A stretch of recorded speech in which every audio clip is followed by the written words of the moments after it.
तो सबसे पहले करना क्या है, 135 और 225 का मौसा ज्ञात करना है। एकदम आसान तरीका, आप समझिएगा।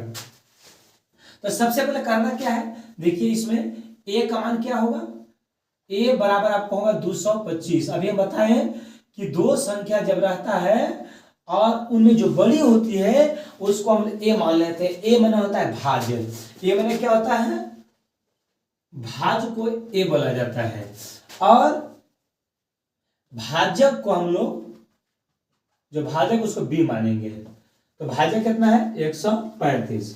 यानी कि आपको पता होगा कि 135 छोटा है, 225 कुछ है, बड़ा है। तो इसको हम ऐसा भी लिख सकते हैं क्या, देखिए तो 225 बड़ा है 135 है, ऐसा हम लिख सकते हैं, कोई दिक्कत नहीं। तो आपको ध्यान रखिएगा, जब तक आपको भाग लगाना है तब तक शेषफल 0 ना आ जाए। आपको अगर शेषफल 0 आ जाएगा तो आपको फिर छोड़ देना है। जितने से भाग देने पर अगर 0 आ जाता है वही शेष होता है। तो जब तक 0 नहीं आएगा आपको भाग लगाना है। तो चलते प्रथम स्थिति में। तो आपको अब पता होगा कि यूनिट विभाजन सूत्र क्या होता है।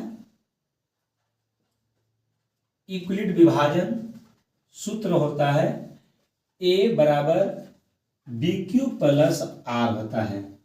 a बराबर बी क्यू प्लस आर, यानी कि a माने भाज्य, b माने भाजक, q माने भागफल, r माने शेषफल।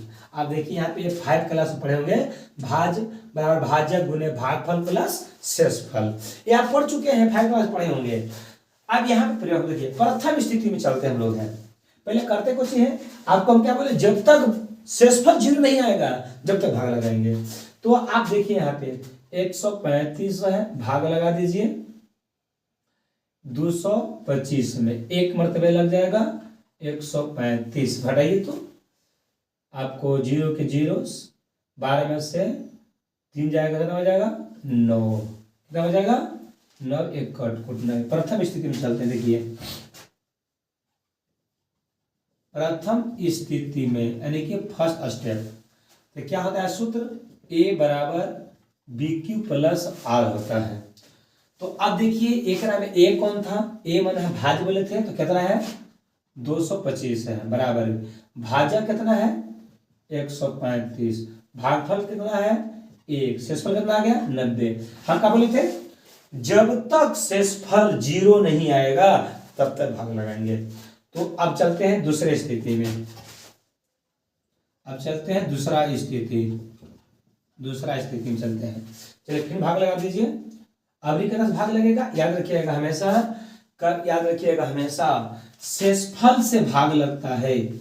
किसमें, आपका जो भाजक था शेषफल से भाजक में भाग लगता है। याद रखिएगा, इसमें शेषफल कितना है 90 और भाजक कितना था 135, यानी कि 90 से 135 में भाग लगेगा। चलिए दूसरा स्थिति देखिए, 90 से भाग दीजिए आप, कितना में 135 में भाग दीजिए, तो एक मरतबे कितना लग जाएगा 90, घटाइए 5 के 5 13 में से 4 आ जाएगा आपका। चलिए दूसरा स्थिति चलिए, तो आप इसको यहाँ पे लिख सकते हैं यूक्लिड विभाजन, यूक्लिड। चलिए दूसरा स्थिति चलिए, तो क्या सूत्र होता है यूक्लिड विभाजन, क्या होता है यूक्लिड विभाजन, a बराबर बी क्यू प्लस आर, यानी भाजक बराबर भाज्य, जो भाग बराबर होता है भाजक गुने भागफल प्लस शेषफल होता है। तो दूसरा स्थिति देखिए, तो कितना है भाजक, कितना भाज्य है 135, अब भाजक कितना था 90, भागफल कितना था 1, शेषफल कितना था 45। आपको हम क्या बोले थे, जब तक शेषफल 0 नहीं आएगा जब तक भाग लगाएंगे। तो शेषफल कितना है बताइए, शेषफल इसमें कितना आ गया 45, 0 नहीं आया है, यानी कि और भाग हम लगाएंगे। अब चलेंगे यहाँ पे तीसरा स्थिति में, तीसरे स्थिति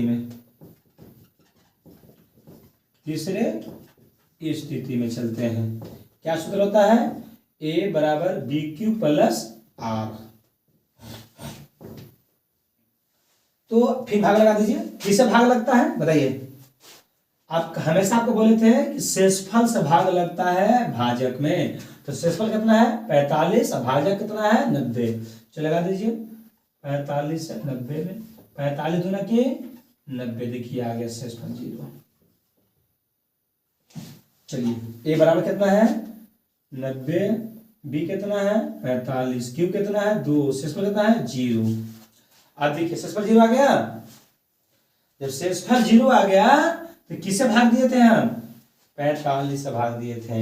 यानी कि आपका जिसमें भाजक जो था कितना था 45 था। तो एचसीएफ कितना आ जाएगा बताइए, आपको 45 आ गया। जब तक शेषफल 0 नहीं जब भाग देंगे, यानी शेषफल हमको 0 आ गया तो किससे लगना था 45। तो 45 सबको जो हो गया आपको एचसीएफ हो गया, हाईएस्ट कॉमन फैक्टर हो गया। आप इसको आंसर आप लिख सकते हैं। उसी प्रकार आप लोग बना के हम कुछ दे रहे हैं और बताइएगा, नहीं समझ में आएगा हमको बताइएगा, कमेंट्स कीजिएगा। आपको लिखिए तो इसको बना कर लाइएगा 96 404 को बना लीजिएगा। अब एक बनाइएगा 26 91 को बना कर लाइएगा। अब एक और लिख लीजिए, आपको 455 और 42 का बना के लाइएगा। ये हमको बताइएगा, और कोई दिक्कत होगा आप बताइएगा, आपको हम अच्छा समझाने की कोशिश करेंगे।